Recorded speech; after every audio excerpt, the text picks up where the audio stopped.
Yes, I'm ready. All right. I hope everyone can hear me. Great.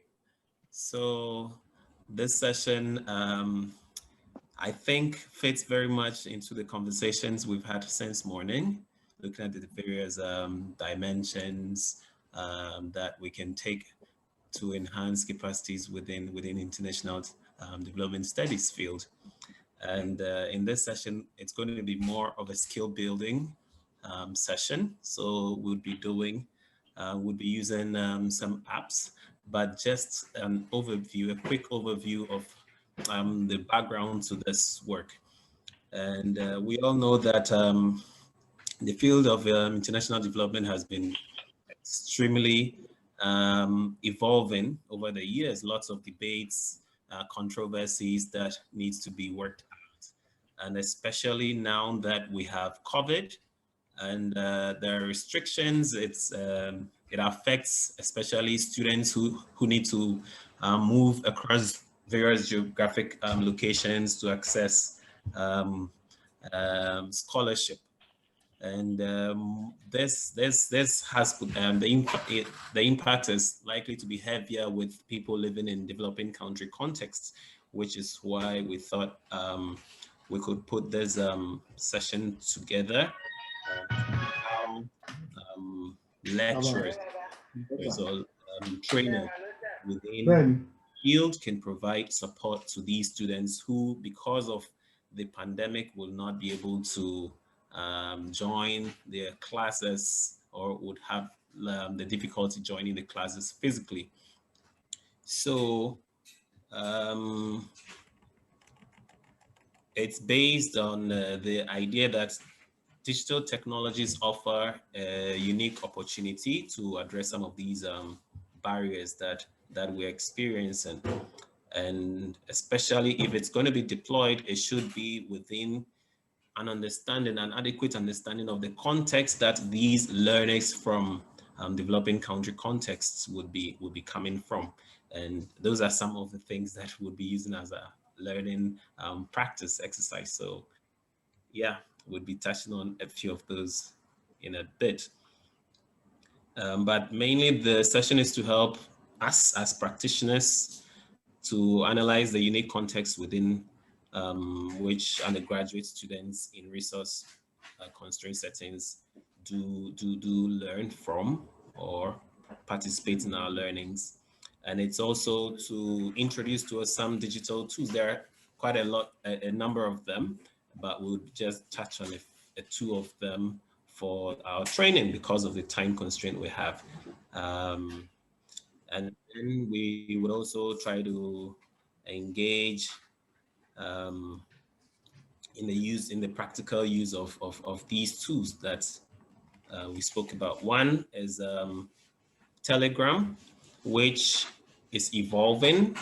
Most people would I'm sure most of us here would be on WhatsApp, right? It's a popular tool within the developing country contexts, and so these are devices or platforms that we can deploy because of the advantages that it comes with, being cost effective for the learner, able to run because it's text based. It doesn't consume much of data, or it doesn't require much data to be able to use. And the group side of it, being WhatsApp groups, makes it convenient for them to be able to postpone their learnings because there are mostly competing demands on the time of these learners within those contexts. They have to do so many things, as part of their daily lives. And making adequate time for learning becomes a bit challenging. So they can actually, with these text-based platforms, they are able to postpone those learning moments and then join later when they have the opportunity. But the thing is that WhatsApp is, or the technology phase is evolving, and Telegram seems to be growing at a very fast pace, which is why I chose to use Telegram for this session. and it's still applicable. You can use WhatsApp if that's preferred or if that's available to your students. And the other platform we'll be using is Google's Jamboard, which we had an earlier experience of. So with that, I think I would be moving us to the Telegram page. If you're not on the page, I would wish that we could take the next couple of minutes, 1 or 2 minutes, to get on board. I acknowledge a couple of colleagues have reported difficulty in registering their app. So within the next 1 or 2 minutes, we can just, for the technology's face of it, maybe Ellie, you may want to play us one of the beautiful songs, reggae songs we've been enjoying since morning. And in a minute or two, we can migrate our engagement here to the Telegram page. We have the document shared once again in the chat box. The link has been shared also. We have 3 minutes left.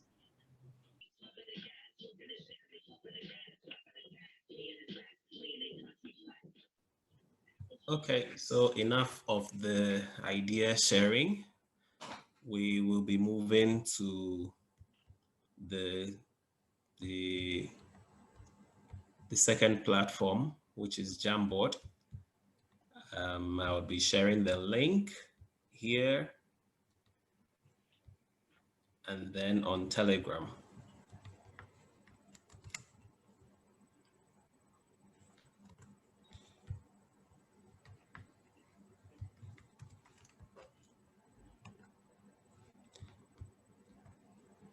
Let's go to Jamboard, and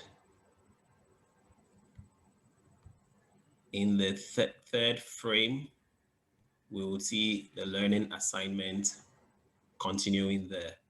What we're to do is to transfer ideas we have generated within the group chat to Jamboard using the sticky notes. So we may just copy the ideas that we have generated, bring them in here. We're going to put them into clusters. We're going to cluster them. So we're doing this collectively. So you can copy an idea that you or someone else generated. You bring them to Jamboard. You paste them in the sticky notes. You generate a sticky notes. You paste it in there, and then we would shift them around using different colors. Of course, the colors doesn't mean anything though, but just to make it nicer, more beautiful, we use different colors for our sticky notes. Let's do that now in the next 5 to 10 minutes.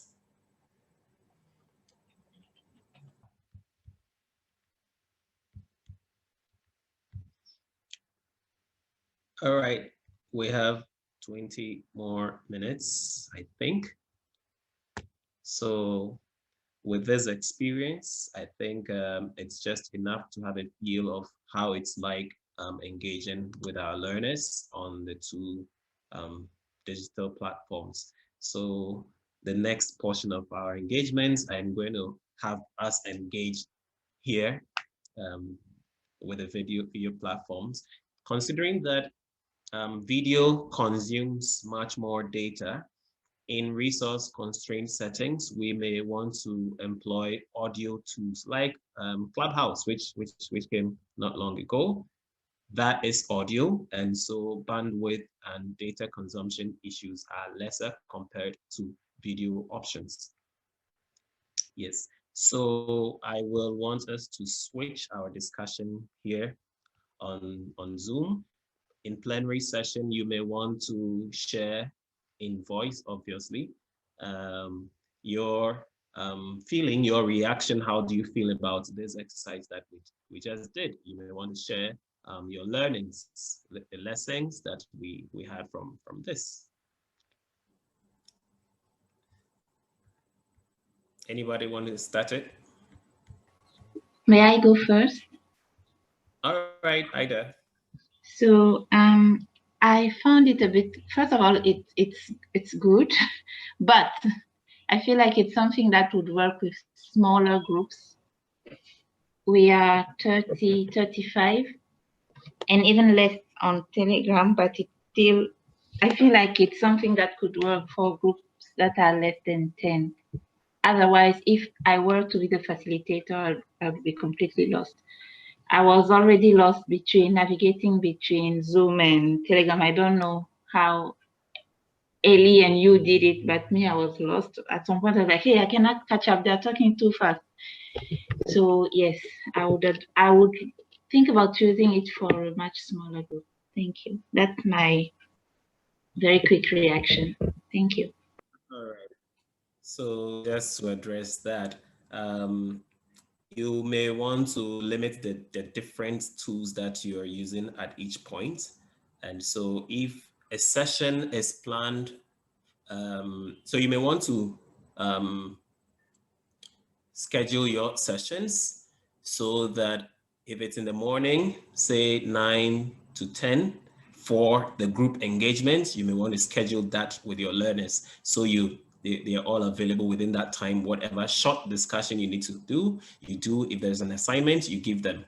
And then they can report in whichever format you expect them to have it. So it's better that way, engaging them within that targeted period, because certainly some are going to overlap the time frame, and so you then need to give that extra time as facilitator to address late concerns. But by the time by the official time for closing the session is over, you let them know, and then they are expected to stop all kinds of further contributions, and you will then provide the answers, response to those that were outstanding before that time was due. But like you mentioned, because of the challenge in managing the different platforms, you may want to use one particular platform at a time. If it's Telegram, as we're using now, the focus should be on Telegram. Another session, if it's going to be on Zoom, you can plan that separately, but you don't mix them up. Otherwise, people will get lost in that in the course of engaging. And just to add that, I had a session about the class sizes. I had a session that was that had about 120 students from across the continent. And obviously you don't have all 120 learners on Telegram at the same time. So those who can engage, that's why I indicated earlier about the need for the learners to balance out their time availability. Some of them might not be very available, within the time that the class is scheduled.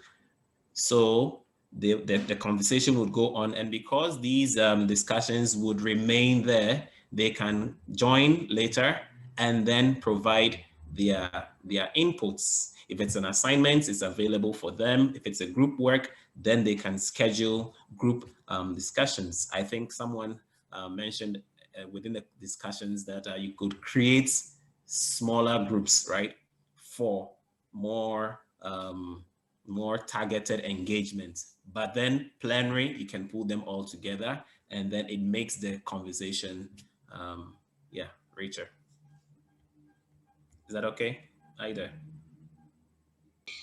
Yes, it is. Thank you. Any other learning or experience, the good, the bad, you can bring them forward.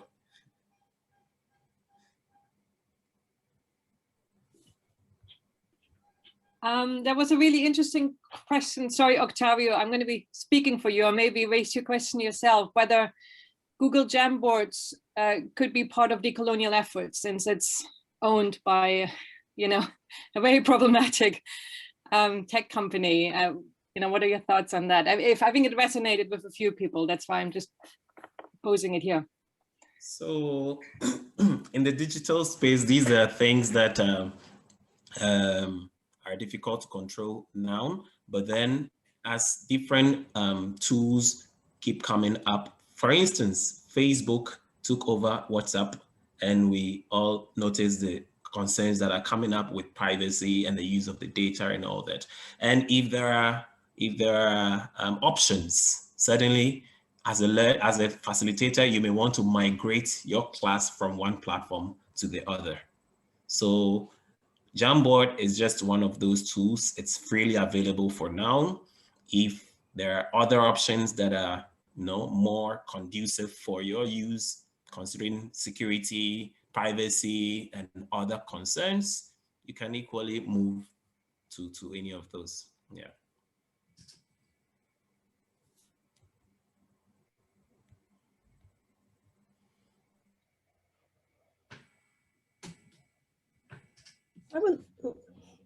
I would like to ask about the low resource context. Can you hear me there?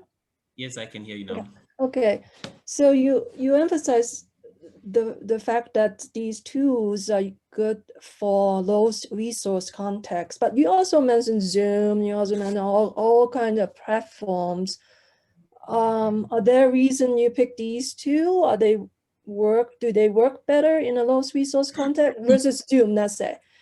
Or if the discussion is asynchronous, would it be even easier just to use email or testing SMS signals for discussion if it's asynchronous anyway?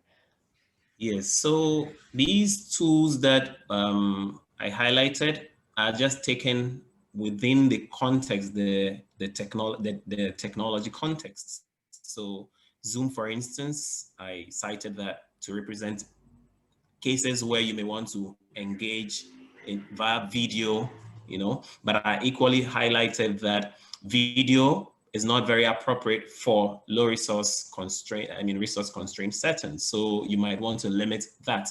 And these two should also, because the different platforms or the categories come with their advantage. So video provides the opportunity for learners to see each other, because they are from different environments actually. So they get to see each other. It helps with the social connection side that they would have had if they were in physical class sessions. But Zoom is just one. There are others. Microsoft Teams is available and many other video platforms. Then there's the audio-based ones, and I highlighted Clubhouse as one of those. That is much, it makes less use of data and bandwidth issues compared to the video platforms. So depending on, as facilitator, you may want to choose your tools, taking advantage of the various, advantages that come with it, and then the constraints that come with them. So there are the text-based ones. We used the Jamboard, for instance, because we wanted to collaboratively categorize and separate. So if you need to do something like that, you typically, if it's in a physical setting, you may want to use a whiteboard, in the class. But because it's virtual, you need a virtual whiteboard to do that kind of activity. So you choose your specific tools for the specific reasons. Tools like email, yes, could be used, but it's about, so social media, especially I highlighted on Telegram, because it is very much available to people and they're very much comfortable using those for regular social engagements. So unlike email, that looks more professional, so you would want to take advantage of what your learners are already exposed to and familiar with and comfortable with using. That's why you may want to pick on those technologies. Yeah, not necessarily because it's synchronous or asynchronous. Yeah.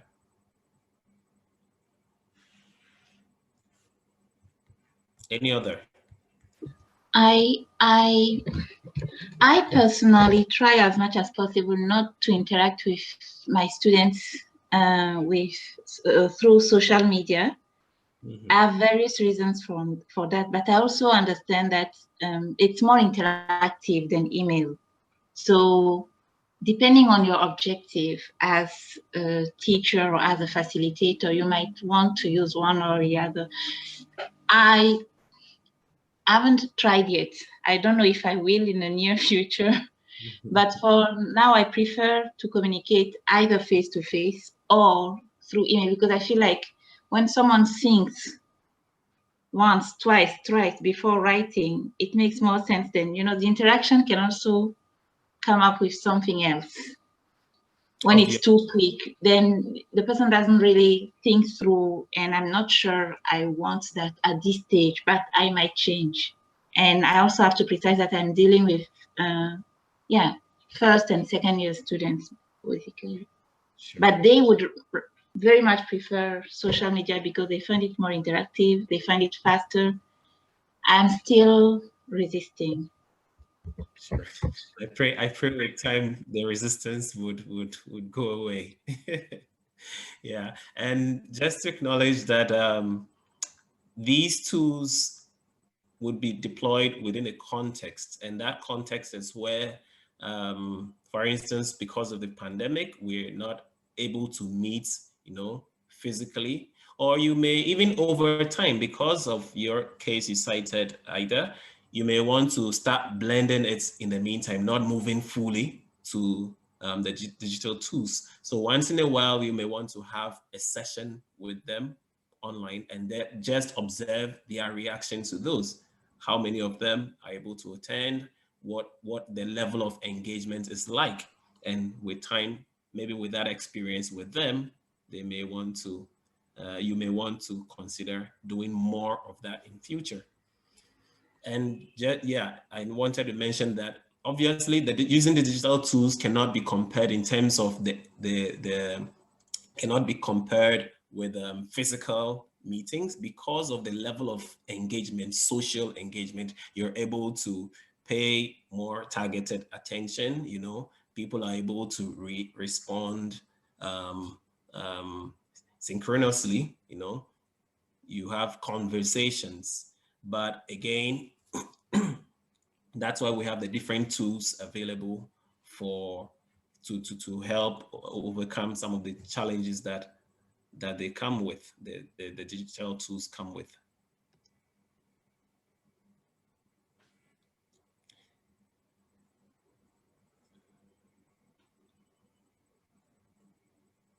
Yeah. So Ellie, you're highlighting there about the speed of engagement, because from my previous experiences, I noticed that students, once you put a particular question, it's a reason why you don't push too many questions at the same time. So yours is to take time, one question of engagement after the other. So if it's 20 minutes to discuss a particular question or subject matter, yours as facilitator is to put out, just tell them to hold on, and then you put out your points that you want to bring out, and then you invite them to react. So they have the remaining time to react. And when you want to, so whilst reacting, you may provide immediate response to those, kind of affirming the points they are making, and where you need to make some corrections, you can do that equally. But by the time, so you should structure your time and know when you need to come in and when you need to tell them to hold on, and you need to have a full control over the session. I'm going to hop in with a 3-minute warning. Okay, all right. Any other concerns, comments, learnings that you want to share?